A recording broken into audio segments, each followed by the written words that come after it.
The city of Canterbury in southeast England is famous for its history, beauty, medieval architecture, cultural significance, and superb quality of life. The mixture of heritage, modern culture, shopping lanes along with parks and gardens makes Canterbury a special place, with a seamless blend of ancient architecture and modern conveniences. This is a medieval city with Canterbury Cathedral inside the ring of city walls forming the historic center. Part of the old walls remains to the south with a walkway along it, and the Westgate Tower survives as an entrance through those ancient fortifications. A picturesque landmark with modern traffic swirling all around it. Canterbury feels like a small town, but it's a medium-sized city with a population about 55,000. So it's big enough to have many interesting things to see, especially with that great history, yet not so big or crowded so that you can enjoy a peaceful atmosphere, especially in the off-season, when it seems like a village. The River Stour crosses through the middle of Canterbury, lined with walking paths, some gardens, and offering an opportunity for a peaceful boat ride. Canterbury's extensive medieval street pattern, complemented by the many surviving historic buildings, courtyards, and open spaces, creates an intimate, enclosed town brimming with interest. A lively pedestrian road lined with shops, pubs, and restaurants runs straight across the city from the Westgate, forming the High Street, with numerous small pedestrian lanes branching out from it. Of course, this city is best known for Canterbury Cathedral, one of the most important churches in the world. Built from the year 1070, it was the first Norman-style cathedral in England. The architecture continued evolving into the Gothic, Renaissance, and the Baroque. The first cathedral on this site was established in the year 597 by St. Augustine, who played a major role in spreading Christianity throughout the country.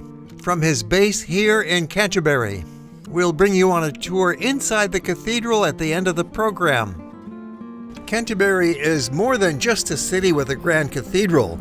It's a destination that offers a vibrant community spirit and lifestyle, balancing the old and new. This small city in Kent, with a population about 50,000, has managed to preserve its medieval character. Whether you're strolling through its picturesque alleys or enjoying a meal at one of its many eateries, Canterbury offers an inviting atmosphere that feels timeless and modern.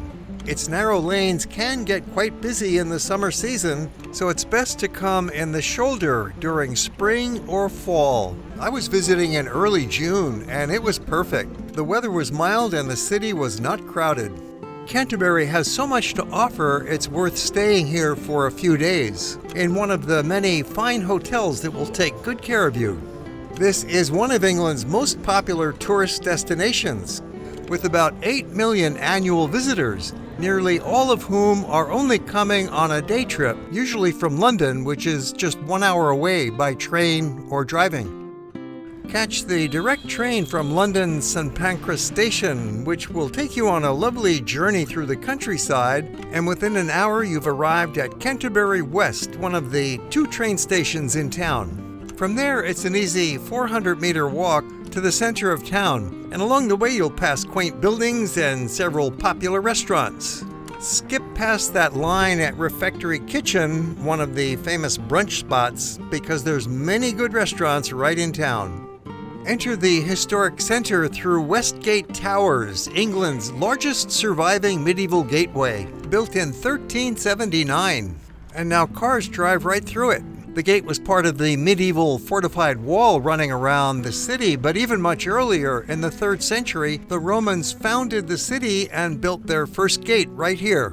Now it leads directly into the main pedestrian promenade of Canterbury. It is a delightful street to stroll along, about 800 meters from one end to the other, a prime spot for people watching, a favorite place for visitors and locals. With 4 name changes along the way: St. Peter's, High, Parade, and St. George, but basically it's the High Street, lined with shops, restaurants, with a wide variety of types of food and quality in all levels. fast food to gourmet, along with pubs, outdoor cafes, and places to sit down on a bench under a tree and take a break. The architecture of Beanie House is a prime example of Victorian Gothic revival, with pointed arches, decorative tracery, and contrasting colored materials. Inside, you've got an art gallery and visitor information where we spoke to an agent. It's a very old city. It's a very small city, and it's very, very close to London, so we get a lot of Londoners come down. We also have a big student population here, and actually the restaurants, pubs here are very nice as well. And you've got lots of side roads. You've got Butchery Lane, which is where the butchers' markets were, very, very tiny lanes. And you've got Mercery Lane. A lot of these names derive from a lot of the trades, professions, and the Buttermarket as well. We've got a statue for Chaucer here. The Canterbury Tales is also very, very popular, very famous around the world. Chaucer is standing proudly right on High Street. You can learn about that statue and Geoffrey Chaucer on a walking tour with Canterbury tourist guides. Canterbury Tales, which helped make Canterbury famous, is about a group of pilgrims traveling from London to the Canterbury Cathedral, telling each other stories along the way that create a rich depiction of 14th century life, illustrated by the images all around the base of his statue. At about the midpoint of High Street, you'll find one of Canterbury's most iconic and photographed historic buildings, the old Weaver's House, situated right alongside the River Stour, where you could begin a short boat ride. Notice the ducking stool, used for medieval punishment to dunk the offender into the water. The Old Weaver's is now one of the best restaurants in town, but as the name suggests, it was originally a building for weavers, Huguenot silk weavers who settled here 500 years ago, fleeing religious persecution in France. The restaurant interior still retains much of that medieval charm, with suits of armor, wooden beams, and leaded windows, all the while serving delicious foods. After dining, you could go out for that boat ride. We'll see more of the river later. High Street is such a fascinating central landmark that you will no doubt come back here several times as you walk around town, exploring the many other intriguing lanes of the city, especially when you're looking for something to eat. A very good choice would be Meze Bar and Grill for authentic Turkish cuisine. Enjoy their mixed vegetable platter while sitting outdoors on the terrace with a prime seat for people watching. So nice you might need another round. The map illustrates the route we just walked, coming from the train station and along High Street. Then we explore side lanes and walk along the gardens by the river, have a look at more side lanes, and end up at the great cathedral. We'll see more of High Street, but now we're venturing into the little lanes. Branching off from High Street, this is part of the network of pedestrian streets in the historic center, typically with shops and restaurants along the way, clothing stores, souvenirs, and something unusual. It's a cat cafe called Canterbury Tales, with a feline family of pampered pussycats, welcoming you to come in and do some cuddling. Hi, my name is Victor. Welcome to Canterbury Tales. These are happy cats, very well taken care of by the excellent staff and the many visitors who come in to pet them, while they're lounging on their comfortable cushions and sofas. About 30 cats here living in luxury. They've got the run of the house and go upstairs to their own private quarters whenever they want. But they enjoy being in the cafe for all that attention and giving themselves a good scratch. But sometimes they can get a little rowdy and play with each other, with the staff always ready to calm them down.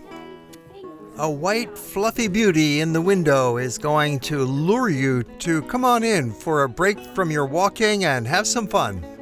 Canterbury Tales is conveniently located just a block off High Street along Mercery Lane. Right next door, there's a large souvenir shop, Historical Canterbury, with a permanent 50% sale going on. Picturesque Mercery Lane leads directly to the cathedral, so for hundreds of years it's been the final leg for the many pilgrims who have come here from throughout Europe to worship at the cathedral. This lane ends at the Buttermarket, a plaza that features an impressive gate with two towers that leads into the cathedral precinct. Constructed in the early 1500s, this Christ Church gate features a mix of Gothic and early Renaissance architectural elements. The gate is adorned with angels, floral motifs, and a large statue of Christ in the center. Beneath is a row of heraldic shields and royal coat of arms symbolizing the monarchy, with vivid colors enhanced by recent renovations. The architectural style and embellishments are considered one of the earliest examples of Renaissance influence in England. It's located right on Buttermarket, one of the town's most popular and beautiful plazas, with an eclectic mix of independent shops, bars, and restaurants, with an impressive monument in the center. It's the Canterbury War Memorial, dedicated to soldiers lost in battle. While it looks like an ancient structure dating back to the Gothic perhaps, it was built in 1921. In front of it is the Visitor Center and the 500-year-old Cathedral Gate Hotel, offering all the modern facilities in a most central location. Student groups are a common sight here, gathered to soak up the history and sit down at the memorial steps to have a lunch break, or visitors can enjoy an outdoor meal at one of the restaurants around the plaza. Dating back to the medieval era, this has been a bustling marketplace for local goods, including butter and other dairy products. We'll take a tour inside the cathedral at the end, but now we're continuing our walk through the center. We're at Buttermarket, having just walked on High Street and Butchery Lane. Now we'll continue along Burgate, Butchery, Parade, and St. Margaret Street. Burgate leads directly out from Buttermarket and is one of the oldest streets of the city, leading to what had been the East Gate, making this an important route for pilgrims and visitors. So it retains a historic character with nice shops and outdoor restaurants. Like many streets in the historic center, the name tells you what the function had been in the old days: a meat market. Now, Butchery is a picturesque lane with a Roman museum. The Romans had a significant impact on Canterbury, founding their city here in the year 43, and established a thriving town, which is illustrated in this museum that's built around the remains of a Roman townhouse. Grand view of the cathedral framed by those old shop signs hanging out in that traditional manner. This quaint cobblestone pedestrian street is lined with independent shops, boutiques, and eateries, making it popular for locals and tourists alike. A convenient route for getting from the cathedral back to the main street. Parade goes for just 2 blocks as an extension of High Street, a most enjoyable wide promenade. Impressive to see a central shopping street lined with such well-preserved historic buildings, with several trees providing shade and a breath of nature. St. Margaret's is a major historical thoroughfare extending 200 meters north from Parade, lined with more shops. There's an outdoor market and cafes, of course. You'll notice it's mostly local people out walking in the historical center, with useful shops, not just for tourists. In the summer, it'll get busier with visitors, but this is early June, very peaceful. The perfect time for savvy visitors to come and stay for a couple days. On the left, notice the entrance to Marlowe Arcade, a short mall with some popular stores that leads into Whitefriars Shopping Center, the modern retail district of Canterbury with over 70 high street fashion and lifestyle retailers, with a good inexpensive place to eat at M&S Food Hall, or grab some takeaway items from Tesco, the small supermarket. The modern architecture is quite a contrast with the historic buildings that we've been enjoying, providing an interesting contrast that's also quite enjoyable to walk around, especially if you want some retail therapy. It's a destination for top brands, including at the premier department store Fenwick, or at Next, a very popular retail chain in the UK offering clothing, homeware, and lots of other goods. Back on St. Margaret Street, we're looking for one of the best restaurants in the city. It's located in the Hilton Hotel, Take the elevator to the 5th floor rooftop terrace where you'll find a dining spot called the Socialite Restaurant, which has excellent food and the most amazing vista in town. Sitting on top of the Hilton, you have a great view looking out at the Canterbury Cathedral. You can get a little glass of wine while you're at it and have dinner. It's a great restaurant, one of the better restaurants of the city. And you get this fabulous view looking out at the cathedral. You really can't see it this well when you're in the town itself. It's so big. When you're close to it, you just see part of it. But here from a few blocks away and up 5 stories, we see the whole thing. You can sit in the comfortable dining room or out on the terrace to fully appreciate the astonishing vista. You could just come up and have a look or a drink, but with that view, you'll want to stay for a while. You'll also have other views from the terrace of the entire historic center. But of course, the cathedral will steal most of your attention. I was so astonished by the view that I came back twice for a drink and then a meal, soaking up one of the finest cathedral views in all of Europe. Back on St. Margaret Street, we reached St. Andrew's Church, first built in the year 1090 and then renovated in the Italian style with that rounded portico and dome. A bit further, we reached the old city walls built in the late 14th century, on top of an earlier Roman wall. Another survivor of that medieval wall is the Westgate Towers that we saw earlier upon first arriving in the city. You'll have a lovely view of the towers from the Westgate Gardens, an ideal spot for a peaceful walk away from the city's bustle, extending along both sides of the River Stour. This is one of England's oldest public gardens, consisting of lawns and flower banks and old architectural remnants, and marvelous vistas of the river and surrounding buildings, some of them in that old half-timbered Tudor style. And Guildhall, the seat of city government. Not just for visitors, the park is a favorite place for locals to get together. The old stone arch is a medieval structure with a Romanesque curved arch, suggesting it may date back to the 11th century. This feature was brought here from another part of town and reassembled as a decorative item for the gardens.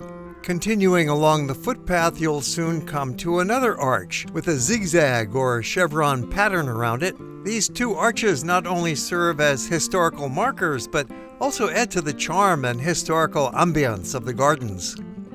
While strolling along the path, you can walk down to the riverbank, enjoying the flowers around you and another great view of Westgate Towers in the distance. There's a convenient little footbridge that enables you to walk across to the other side of the River Stour and take a stroll through more of the flower gardens. A bit more narrow on this side, but giving you a lovely vista across the river. Then you can cross over another bridge back into the main park. It's a delightful and easy level walk, just 600 meters long. This tree looks like a baobab, but it's actually an oriental plane tree with a swollen trunk. Most of these gardens were originally submerged under the River Stour along the edge of a Roman city wall. That wall was rebuilt in the late 14th century, and the marshlands were drained to form the park. Tower House is a 19th century mansion now used by the mayor for functions. It was added on to the medieval tower, still standing, that was part of the old fortified wall. 1 block over, we are back at Westgate, which has an outdoor dining terrace for the Pound restaurant. There is another excellent restaurant to consider a little bit further along the river, popular with locals, offering a Mediterranean cuisine. I'm having dinner in Canterbury at the Café du Soleil, a beautiful restaurant, quite famous here. Fabulous setting on the river in Canterbury. Café du Soleil, one of the best restaurants in town. And delicious lamb from Kent and a carafe of red wine to go with it. What a spot. It's just outside the city gate, only about a 10-minute walk away from the famous Canterbury Cathedral. Convenient, yes, but because it's a 3-minute walk outside the city center, along that scenic river walkway, you'll find it's an authentic experience, family-friendly and filled with locals. Indoor dining at Café du Soleil is very comfortable. and popular. I showed up without a reservation, so they put me outside, which was lovely, but it's best to make a reservation if you're coming. The Riverside Walkway extends for 3 miles, so you can get some exercise with a view after your meal. You could even jog, but most people will be happy to take a stroll along the waterside. It's a desirable residential neighborhood with some old buildings that were formerly used for commercial activities such as warehousing. Convenient bridges will take you across the river. Canterbury has made a big effort to enhance the paths along the river, so you could keep going for quite a while. However, we are stopping at this point, turning around and heading back to the center.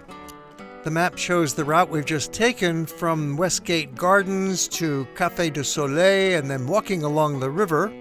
Then we'll continue on High Street through the center of town and walk on a big loop along another branch of the River Stour, some side streets, and then back to the center on Palace Street, ending with a visit to the Cathedral. Another view of Westgate Towers, the iconic medieval gateway, with Canterbury's main street leading out from it. This high street has multiple names as it transitions through different sections of the city, reflecting its historic and functional evolution over time. Here it's called St. Peter's Street, with the historic St. Peter's Church dating to the 12th century, thought to be standing on the site of an earlier church built in Roman times. For nearly 2,000 years, this street has been the main thoroughfare of town, first established by the Romans. As you walk along on the main street, it's fun to pay attention to some of these side lanes, such as Best Lane, with traditional buildings. How about the very narrow All Saints, which has one of Canterbury's oldest surviving timber frame building, All Saints Court. It's a good place to have a chat with some locals like these young guys. Tell me a little bit about Canterbury. How do you like it? Well, it's very historic. You got the gardens down there, and then you got the parks. And, yeah. And this young fellow's an adventurous backpack camper. Tell me, what are you doing? I'm just visiting UK for like 2 months. I live in London. Been around. Let me see that backpack. Oh, so day trips out and traveling around. Yeah. Sleeping out. Camping. How's that work out? Camping. Yeah, it's been great. He's the best kind of inquisitive traveler, likes to have friendly conversations, asking personal questions. We're leaving High Street to explore another major neighborhood. The King's Mile is a special neighborhood to the north of High Street with half a dozen pedestrian-friendly streets lined with shops.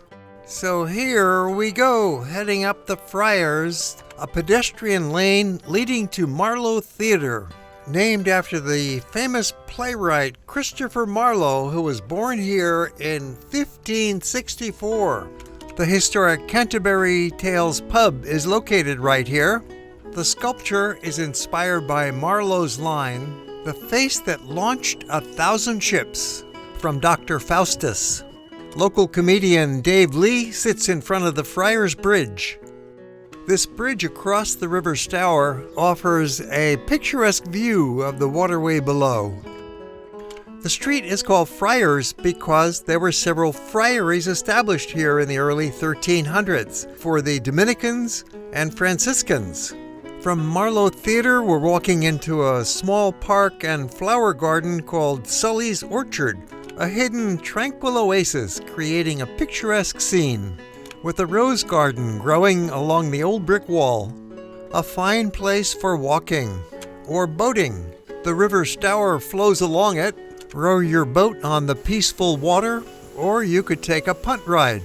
In the old days, this river was used for industrial purposes rather than boating because a long section of this river was turning many watermills.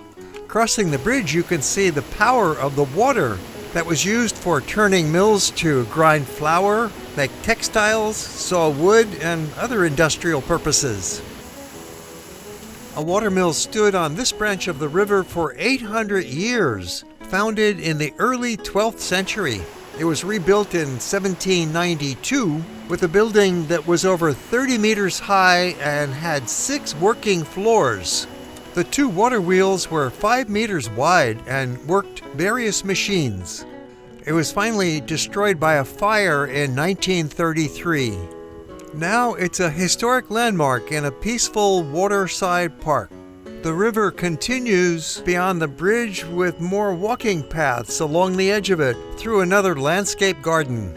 Alongside the river, Mill Lane was named after those many watermills. There are 2 historic pubs in the neighborhood, including the Dolphin, that offers a selection of real ales and classic pub fare, providing a comfortable setting with a cozy interior and a garden terrace in the back. It's not a fancy gastropub, but a food-centered alehouse serving traditional grub. The neighborhood's got a mix of modern and very old. The Parrot Pub is located in one of the oldest buildings of the city. It was built on Roman foundations in the year 1370. It retains some medieval charm and timber framework, serving a variety of ales and a diverse menu ranging from light bites to hearty meals. In front, there are remnants of the medieval wall that once went around the city. The ruins have been incorporated into a small park with stone paving, benches, landscaping, and old buildings around it. Northgate is a historic street forming part of that renowned King's Mile, collection of streets celebrated for their unique blend of independent shops, eateries, and cultural landmarks. The atmosphere is quieter and more residential compared to the bustling city center, shaped by its student population and social diversity. Northgate becomes Borough Street on the lower end, with a similar ambiance, and students from nearby King's School. This is Britain's oldest school, and according to Wikipedia, is arguably the oldest continuously operating school in the world. First opened in the year 597. The campus is private, guarded by a porter who will not let you in. It was started by St. Augustine as a cathedral school shortly after his arrival in Canterbury. Nearby is the famous Crooked House, leaning at an alarming angle with slanting floors and crooked doorways. It's the most photographed house in Canterbury, located at the north end of Palace Street. Today it offers independent shops, pubs, restaurants, florists, galleries, and cafes lining its path in buildings that were later expanded or modified while retaining their historic charm. Originally dating back to the 13th century, Palace Street is known for its collection of medieval timber frame buildings showcasing intricate architectural details like overhanging upper stories and carved beams. Conquest House dates back to the 12th century and is supposedly the place where the assassination of Thomas Becket was planned. That notorious murder in the Cathedral of Becket in 1170 made him a saint, with pilgrims coming from all over Europe to Canterbury, worshipping his remains, starting a trend that eventually made Canterbury a major visitor destination. After all, medieval pilgrims were some of the first tourists. At the end, Palace Street connects with Sun Street, extending for 2 blocks with more restaurants. We are now back in the city center. Just ahead of us is the Sun Hotel, where I stayed for several days. One of the hotel staff members will describe it in a couple of minutes, but first we're going just beyond to Buttermarket and then inside the great cathedral. Entering through Christchurch Gate into the cathedral precinct where monks once lived and worked. Right away, you're impressed by the huge size and beauty of the building. Stepping inside, you will be amazed at the majestic architecture, with multiple levels soaring 80 feet high. Canterbury Cathedral is one of the world's great churches.